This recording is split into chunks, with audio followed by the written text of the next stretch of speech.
Variable किसी के साथ भी कुछ भी खाए पिए मौज करे, कितनी भी पावर का रहे, कोई दिक्कत नहीं, क्योंकि हमें तो सिर्फ क्या देखना है, डेरिवेटिव्स की पावर 1 देखनी है, डिपेंडेंट वेरिएबल की पावर 1 देखनी है, और डिपेंडेंट वेरिएबल और डेरिवेटिव का मल्टीप्लाई नहीं होना चाहिए, ये चेक करना है बस। इसका मतलब ये कैसी है, लीनियर है, लीनियर डिफरेंशियल इक्वेशन। ठीक बात है, बात समझ में आ गई क्या? ओके, अब हम आगे बढ़ते हैं, होमोजीनियस की बात करते हैं। होमोजीनियस डिफरेंशियल इक्वेशन क्या होती है?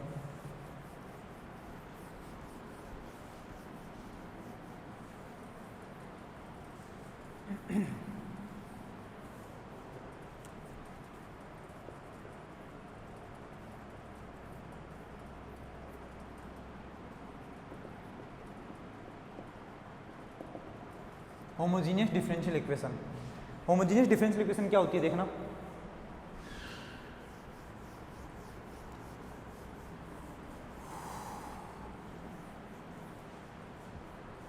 अगर हमारे पास कोई भी डिफरेंशियल इक्वेशन है, जैसे ये डिफरेंशियल इक्वेशन हमारे पास d2y/dx² plus 5 into dy/dx plus 7 into Y plus 8 into X is equal to 0। अगर ये हमारे पास डिफरेंशियल इक्वेशन है तो हम क्या बोलते हैं, इस डिफरेंशियल इक्वेशन को कैसे लिख सकता हूँ देखना, y double dash plus 5 into Y dash plus 7 into Y plus 8 into X is equal to 0। यही होगा क्या? तो देखना, इसको मैं क्या मान सकता हूँ कि ये एक फंक्शन है, किस किस के बीच में फंक्शन है बताना, y डबल डैश का फंक्शन है, y डैश के साथ में फंक्शन है, y का भी है और x का भी है, इजिकल टू 0। यही फंक्शन है क्या हमारे पास? सही बात है। अब मैं क्या करूँगा, इसमें हमने देखना x का जो है उस x को साथ में ले लिया है। लेकिन मैं बोलूँगा कि अगर हमें होमोजीनियस नॉन होमोजीनियस देखना है तो सिर्फ अकेला जो x का फंक्शन है, सिर्फ x का जो फंक्शन है, सिर्फ x का मतलब x के साथ और किसी का मल्टीप्लाई नहीं हो रहा, वो वाला फंक्शन, उस वाले फंक्शन को मैं क्या बोलता हूँ कि तू भाई राइट साइड में जा। तो क्या बनेगा देखना, यही डिफरेंशियल इक्वेशन कैसी बन जाएगी, y double dash plus 5y dash plus 7y is equal to 8x minus का, ये बना। ठीक है, अब देखना यहाँ पर इधर की साइड में सिर्फ कौन बचा, डिपेंडेंट वेरिएबल बचा और उसके डेरिवेटिव्स बचे। तो इसको मैं क्या लिखूंगा, f of y double dash comma y dash comma y is equal to, ये क्या है हमारे पास, माइनस 8x है। यही बना क्या? तो अगर इसको मैं f फंक्शन बोल रहा हूँ तो इसको मैं g फंक्शन बोल सकता हूँ क्या? हाँ, तो क्या बनेगा, f of y double dash comma y dash comma y is equal to g of x। तो अब होमोजीनियस फंक्शन क्या होता है, LHS में तो आपको डिपेंडेंट वेरिएबल को एंड उसके डेरिवेटिव्स को रखना है, बाकी सब मतलब कांस्टेंट हो या x का फंक्शन हो उसको राइट हैंड साइड में भेजना है, और फिर चेक करना है कि जो हमारे पास ये वैल्यू आई है f of dependent variable and derivative, तो इस f की वैल्यू हमारे पास 0 आई है क्या, या फिर इस g ऑफ x की वैल्यू हमारे पास 0 आई है क्या। किसको चेक करने के बाद, पहले तो डिपेंडेंट वेरिएबल और डेरिवेटिव को तो हम लेफ्ट हैंड साइड में रखेंगे, बाकी सबको राइट हैंड साइड में लेकर के आएंगे, और फिर चेक करेंगे कि राइट हैंड साइड में सिर्फ अगर 0 बचा है तो मैं बोलूँगा कि क्या बनेगा, हमारे पास होमोजीनियस फंक्शन बनेगा। और अगर राइट हैंड साइड में ऐसा चेंज करने के बाद अगर राइट हैंड साइड में हमारे पास नॉन जीरो वैल्यू बचती है तो हम उसको क्या बोलते हैं, हमारे पास नॉन होमोजीनियस फंक्शन है। बात समझ में आ गई? ठीक है, तो ये मैं लिखता हूँ homogeneous and non homogeneous function.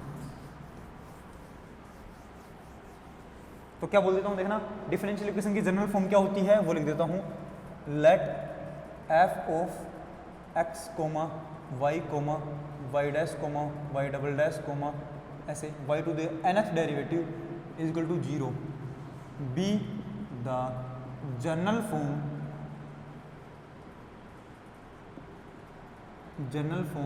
Of be the general form of nth order differential equation, nth order differential equation। हमारे पास जनरल फॉर्म है differential equation, nth order differential equation की जनरल फॉर्म ये होती है जिसमें x भी है, y भी है और उसके डेरिवेटिव्स भी हैं। ठीक है, इसी जनरल फॉर्म को मैं कैसे लिख सकता हूँ देखना, इसको मैं ये भी लिख सकता हूँ क्या, f of y y dash y double dash so on y का nth डेरिवेटिव और इज इक्वल टू इधर x वाले फंक्शन को उधर भेज दूंगा तो क्या बन जाएगा, g ऑफ x बन जाएगा। Function of x is also general form of nth order differential equation, ये भी जनरल फॉर्म है। अब अगर तो मैं बोलूँगा if f of y comma Y dash comma Y double dash comma y की power nth derivative y nth derivative is equal to 0, इसका मतलब क्या है, अगर g ऑफ x की वैल्यू 0 बन जाए तो यही बनेगा, क्या देखना, तो इसी के ब्रैकेट में लिख रहा हूँ मैं, that is g of x is equal to, अगर 0 बन जाता है तो मैं बोलूँगा then given differential equation is homogeneous.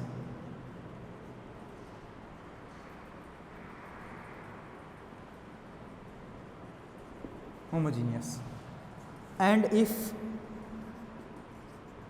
f of y comma Y dash comma Y double dash so on y nth derivative is not equal to 0, इसका मतलब क्या है, दैट इज ये 0 के बराबर नहीं है, इसका मतलब g ऑफ x की वैल्यू क्या नहीं है, 0 नहीं है, तो मैं क्या बोलूँगा, then given differential equation is non homogeneous.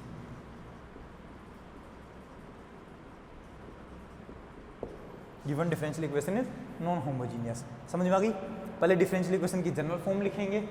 General form में y जो है, या जिसको हम डिपेंडेंट वेरिएबल बोलते हैं, डिपेंडेंट वेरिएबल और उसके डेरिवेटिव्स को तो लेफ्ट में रखेंगे, और बाकी सारे कचरा पट्टी को, इंडिपेंडेंट वेरिएबल का फंक्शन हो, कांस्टेंट हो, सबको मैं RHS में लेकर के जाऊंगा, और फिर चेक करूंगा कि क्या RHS की वैल्यू सिर्फ और सिर्फ 0 बची है। अगर RHS में सिर्फ और सिर्फ 0 बचेगा तो हम उस डिफरेंशियल इक्वेशन को क्या बोलते हैं, होमोजीनियस डिफरेंशियल इक्वेशन बोलते हैं। और अगर RHS में हमारे पास नॉन जीरो फंक्शन भी बचता है तो उसको क्या कहते हैं, हम नॉन होमोजीनियस डिफरेंशियल इक्वेशन कहते हैं। ठीक है, एग्जाम्पल्स देखते हैं, देखना एग्जाम्पल लिखता हूँ मैं इसके लिए।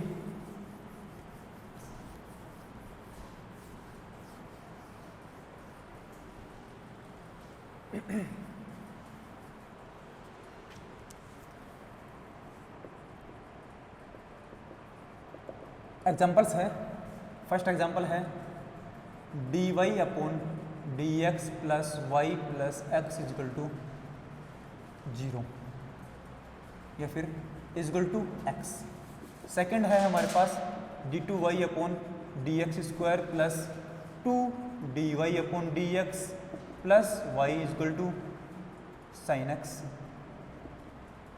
थर्ड है हमारे पास d2y अपॉन dx स्क्वायर